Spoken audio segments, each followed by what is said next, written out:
ಆತ್ಮೀಯ ವೀಕ್ಷಕರೇ, ನಾನಿವತ್ತಿಲ್ಲಿ one pot recipe dahlia ಅಥವಾ ಗೋಧಿ ನುಚ್ಚು, ವೀಟ್ ಫ್ಲೋರ್ ಅಲ್ಲ, ಬ್ರೋಕನ್ ವೀಟ್ ಅಂತ ಹೇಳ್ತಾರಲ್ಲ, ಅದರ ಉಪ್ಪಿಟ್ಟು ಮಾಡ್ತಾಯಿದ್ದೀನಿ. ಬನ್ನಿ ಅದು ಹೇಗೆ ಮಾಡೋದು ಅಂತ ನೋಡ್ಕೊಂಡು ಬರೋಣ. ಆತ್ಮೀಯ ವೀಕ್ಷಕರೇ, ನಿಮ್ಮ ಪ್ರೀತಿಯ ನಮ್ಮ ಮಕ್ಕಳು ಬ್ಲಾಗ್ಸ್ಗೆ ಸ್ವಾಗತ. ಆತ್ಮೀಯ ವೀಕ್ಷಕರೇ, ನಿಮ್ಮ ಪ್ರೀತಿಯ ನಮ್ಮ ಮಕ್ಕಳು ಬ್ಲಾಗ್ಸ್ಗೆ ಸ್ವಾಗತ. ನಾನಿವತ್ತಿಲ್ಲಿ ಒನ್ ಪಾಟ್ ರೆಸಿಪಿ ಮಾಡೋಣ ಅಂತ 3 ಹಸಿಮೆಣಸಿನ್ಕಾಯಿ ಮತ್ತು ಕರಿಬೇವು, ಕ್ಯಾಪ್ಸಿಕಮ್ಮು, ಈರುಳ್ಳಿ, ಟೊಮೆಟೊ ಮತ್ತು 1 ಆಲೂಗಡ್ಡೆಯನ್ನು ಹೆಚ್ಚಿ ನೀರಲ್ಲಿ ಹಾಕಿ ಇಟ್ಕೊಂಡಿದ್ದೀನಿ. ನೀವು ಇನ್ನೂ ಏನು ಬೇಕಾದರೂ ತರಕಾರಿ ಹಾಕಬಹುದು. ನಾನಿಲ್ಲಿ ಕುಕ್ಕರ್ಗೆ 4 ಸ್ಪೂನು ಎಣ್ಣೆ ಹಾಕಿ ಉಪ್ಪಿಟ್ಟನ್ನು ಕುಕ್ಕರಲ್ಲಿ ಮಾಡ್ತಾಯಿದ್ದೀನಿ. ಏನಿದು ಉಪ್ಪಿಟ್ಟು ಕುಕ್ಕರಲ್ಲಿ ಮಾಡ್ತಾರಾ ಅಂತ ಅಂದ್ಕೋಬೇಡಿ. ಇದು ದಲಿಯಾ ಬ್ರೋಕನ್ ವೀಟು ಅಂತಾರಲ್ಲ, ಆ ರವೆದು, ದಪ್ಪ ರವೆದು ಮಾಡ್ತಾಯಿದ್ದೀನಿ. ಎಣ್ಣೆ ಕಾದಿದೆ, ಅದಕ್ಕೆ 1-1.5 ಸ್ಪೂನು ಕಡಲೆಬೇಳೆ ಮತ್ತು 1 ಸ್ಪೂನಷ್ಟು ಉದ್ದಿನಬೇಳೆ,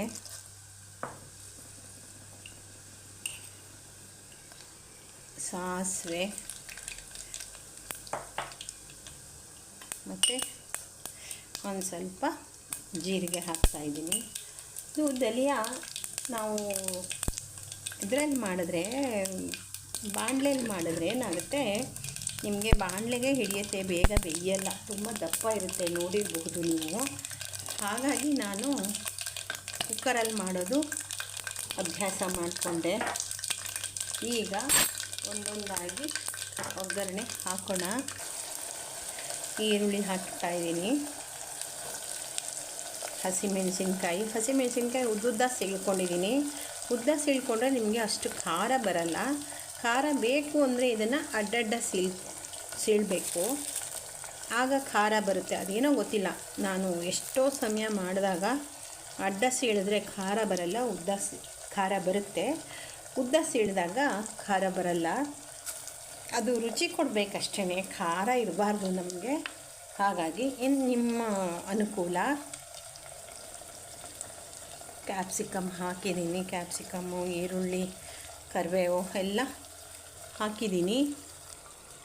ನಾನೊಂದು 2 ಸಲ ಆಲೂಗಡ್ಡೆ ತೊಳೆದು ನೀರಲ್ಲಿ ಹಾಕಿಟ್ಟಿದ್ದೀನಿ. ಯಾಕಂದರೆ ಅದು ತುಂಬ ಸ್ಟಾರ್ಚ್ ಇರುತ್ತಲ್ಲ, ಆ ಸ್ಟಾರ್ಚು ನಮಗೆ ಬೇಡ. ಹಾಗಾಗಿ ಈ ಉಪ್ಪಿಟ್ಟಿಗೆ ಈ ಆಲೂಗಡ್ಡೆ ಹಾಕೋದ್ರಿಂದ ಅದು ಒಂಥರ ರುಚಿ ಕೊಡುತ್ತೆ.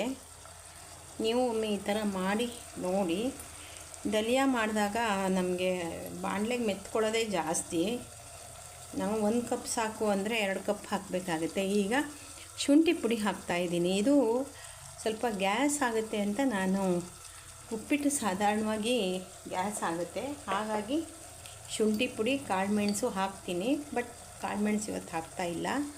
ಹಾಗೆ ಒಂದು ಸ್ವಲ್ಪ ಅರಿಶಿನ, ಇದೆಲ್ಲ ಹಾಕಿ ಒಂದು ಒಳ್ಳೆ ಮಿಕ್ಸ್ ಕೊಡೋಣ.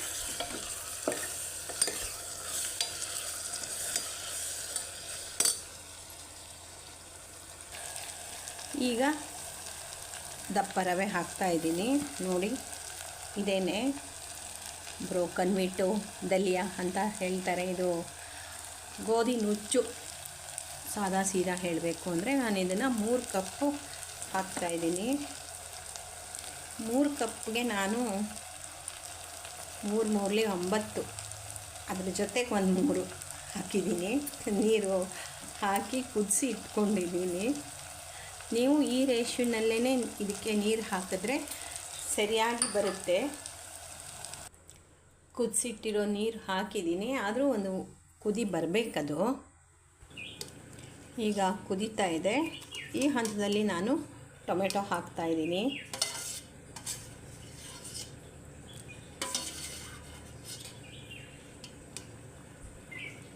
ರುಚಿಗೆ ತಕ್ಕಷ್ಟು ಉಪ್ಪು,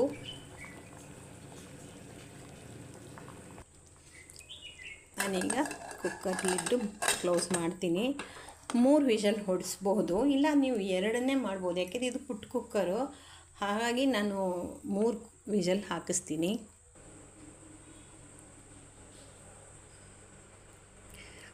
ನಾನು ಲಿಂಬೆಹಣ್ಣು ಹಾಕಿದ್ದೆಲ್ಲ ಇದು ಮಾಡ್ತಾಯಿದ್ದೆ, ಹಾಗೆ ಇಲ್ಲ ಅನಿಸುತ್ತೆ. ಅದು ವೀಡಿಯೋದಲ್ಲಿ ಬಂದಿಲ್ಲ. 1 ಸ್ಪೂನ್ ತುಪ್ಪ ಮತ್ತು 1 ಲಿಂಬೆಹಣ್ಣು ಹಿಂಡಿದ್ದೀನಿ. ನೋಡಿ ಎಷ್ಟು ಚೆನ್ನಾಗಿ ಬಂದಿದೆ, ಉದುರಾಗಿ ಬಂದಿದೆ. ನಿಮಗೆ ಇನ್ನೂ ಉದುರು ಬೇಕು ಅಂದರೆ ನೀರು 1 ಲೋಟ ಕಡಿಮೆ ಹಾಕ್ಕೋಬೋದು, ಬಟ್ ನಮಗೆ ಇಷ್ಟು ಬೇಕು. ಇದು ತಣ್ಣಗಾದ್ಮೇಲೆ ಇನ್ನೊಂದು ಸ್ವಲ್ಪ ಗಟ್ಟಿ ಬರುತ್ತೆ, ಮತ್ತು ನೀರು ಕಡಿಮೆ ಆದರೆ ತಳ ಹಿಡಿಯುತ್ತೆ. ನೋಡಿ ಎಷ್ಟು ಚೆನ್ನಾಗಿ ಬಂದಿದೆ ಅಲ್ಲ. ನೋಡಿದ್ರಲ್ಲ ವೀಕ್ಷಕರೇ, ಇಷ್ಟೊತ್ತು 1 ಪಾಟ್ ರೆಸಿಪಿ ಉಪ್ಪಿಟ್ಟು ಮಾಡೋದು ಹೇಗೆ ಅಂತ ನೀವು ಒಮ್ಮೆ ಮಾಡಿ ನೋಡಿ. ನಾನು ಹೇಳಿದ್ದು ನಿಜವಾಗ್ಲೂ ಸರಿಯಾಗಿರುತ್ತೆ. ಇಷ್ಟೊತ್ತು ನೋಡಿದ್ದಕ್ಕೆ ಧನ್ಯವಾದಗಳು. ನಾಳೆ ಇನ್ನೊಂದು ಇಂಟ್ರೆಸ್ಟಿಂಗ್ ಆಗಿರೋ ವಿಡಿಯೋದೊಂದಿಗೆ ಮತ್ತೆ ಬರ್ತೀನಿ.